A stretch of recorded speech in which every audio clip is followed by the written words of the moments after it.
Le perfectionnisme, c'est souvent un symptôme qui va cacher autre chose. À part si tu es un perfectionniste pathologique, dans ce cas-ci, je compatis vraiment avec toi, ça doit être vraiment difficile, mais pour la plupart d'entre nous, on utilise le perfectionnisme comme d'une excuse, comme d'un symptôme qui cache autre chose, que ça soit le syndrome de l'imposteur, la peur du jugement, le manque de confiance en soi, c'est souvent de la procrastination déguisée. Sur ma chaîne Enseigne ta passion, je montre aux gens comment créer des formations en ligne pour pouvoir gagner sa vie en enseignant sa passion sur le web.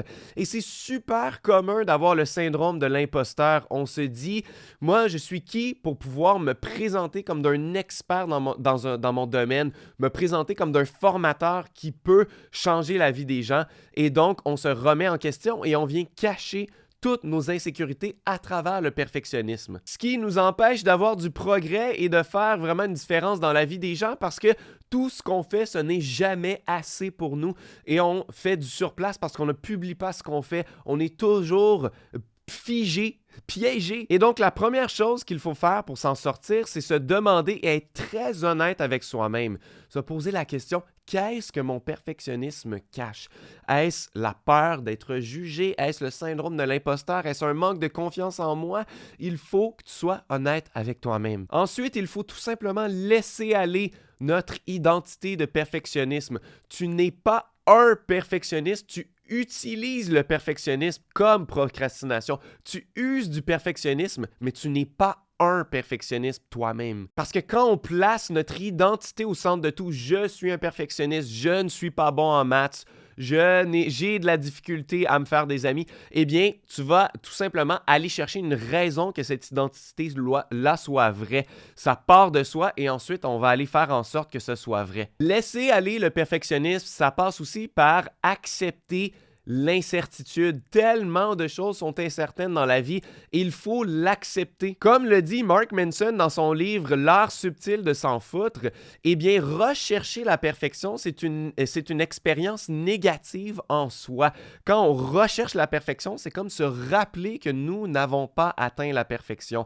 Et d'accepter l'incertitude, c'est en soi une expérience positive. Et donc, c'est à toi de décider, est-ce que tu veux une expérience positive ou une expérience négative? Il faut éliminer le PAR du mot parfait. C'est mieux fait que parfait. Il faut tout simplement s'arrêter quand on a atteint 80% de la qualité dans tout ce qu'on fait, que tu fasses des vidéos pour tes formations, pour YouTube, pour tes réseaux sociaux, peu importe le projet, arrête-toi à 80% parce que comme le dit la loi de Pareto, il y a un gros débalancement. 80% de nos résultats sont générés par 20% des efforts. Donc, lorsque tu vas avoir atteint le 80% de qualité en faisant seulement 20% des efforts, eh bien, laisse faire le dernier 20% de la qualité qui te prendrait un autre 80%, 4 à 5 fois plus de temps pour passer de 80 à 100% pour atteindre la sous-entendue perfection. Tu serais mieux de mettre tout ce temps-là à tout simplement générer plus de contenu, à aider les gens de plus d'autres façons plutôt que de procrastiner et tenter d'atteindre la perfection. Pourquoi on ne peut pas atteindre la perfection? Parce que la vie est imparfaite. En ce moment, moi, je galère depuis le début de l'année. Je suis tout le temps malade. Mon fils ramène tellement de virus de la garderie. Moi, je suis au Québec, on dit garderie. Je pense qu'en Europe, on dit la crèche. Tellement de virus. Chez nous, à la maison, là, depuis le début de l'année, c'est bronchite, grippe, sinusite, laryngite, name it, tous les hits. Et donc, tout est imparfait. Je suis obligé de faire des petites vidéos plus rapides avec ma webcam, comme ça, moins éditées, faire de moins gros projets, parce que j'y arrive pas, je suis tout le temps malade.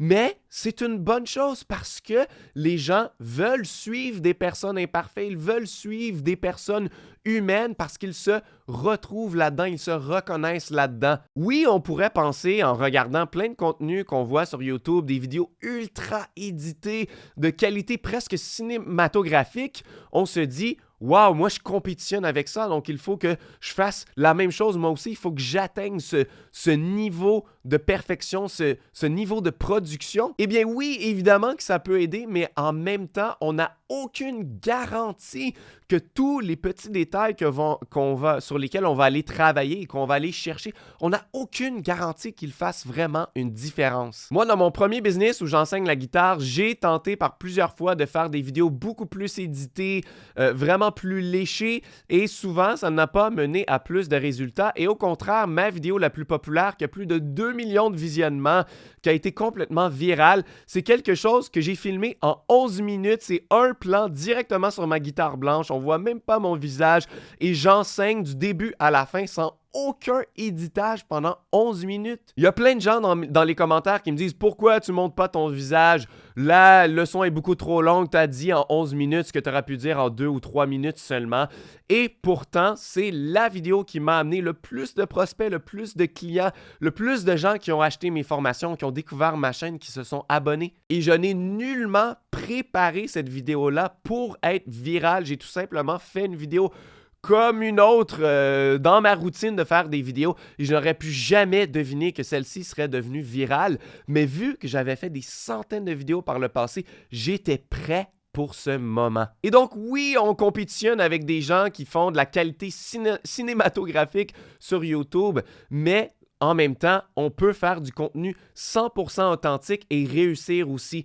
On n'a pas besoin d'avoir des millions de visionnements pour avoir du succès. On a besoin de parler à la bonne personne, de raisonner avec elle, R-E, pas R-A-I, de raisonner avec elle pour qu'elle se retrouve en nous, qu'elle nous adopte comme enseignant. Et à ce moment-là, on a gagné. Un autre changement de mentalité qui peut vraiment t'aider si tu es très perfectionniste, c'est que le plus longtemps tu vas garder de l'information ou des méthodes ou tes façons de voir les choses, le plus longtemps tu les gardes pour toi, le plus longtemps tu prives d'autres personnes qui auraient vraiment bénéficié de ces conseils-là, de cette information-là, de tes façons de faire, de ta façon de voir les choses. Ça aurait pu tout changer pour eux, ça aurait pu les débloquer, ça aurait pu les inspirer à prendre action. Et tout le temps que tu recherches la perfection, que tu travailles à rendre ce 80%-là à un 100%-là, tu prives ces gens-là de ça. Et donc, si ton perfectionnisme, ça cache la peur du jugement ou ça cache un manque de confiance ou un syndrome de l'imposteur, que tu ne penses pas que tu peux vraiment te positionner comme d'un expert,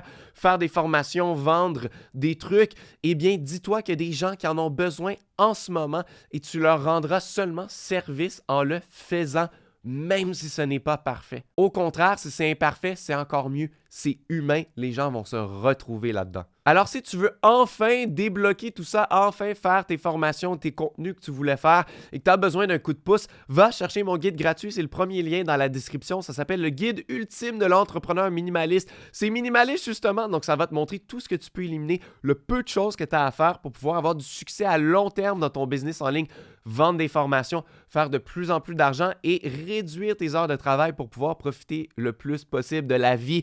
Moi, ça a changé ma vie. Je veux redonner au suivant et je détaille beaucoup de ces choses-là dans mon guide gratuit. Donc, tu peux l'avoir, premier lien dans la description. Et finalement, je t'encourage à avoir du courage et de publier dans les commentaires plus bas qu'est-ce que ton perfectionnisme cache? Est-ce, comme je l'ai dit, la peur du jugement, le manque de confiance en soi, le syndrome de l'imposteur? Il y a probablement plein d'autres choses que ça peut cacher. Et donc, identifie-le et partage-le avec nous dans les commentaires plus bas. Ça va te faire un bien de fou. Ça va t'enlever ce poids-là et ça va pouvoir maintenant te défaire de tes chaînes du perfectionnisme qui t'empêchait d'avoir du progrès. Donc, laisse-le dans les commentaires plus bas. Merci énormément d'avoir écouté cette vidéo et on va se revoir très bientôt dans une nouvelle vidéo.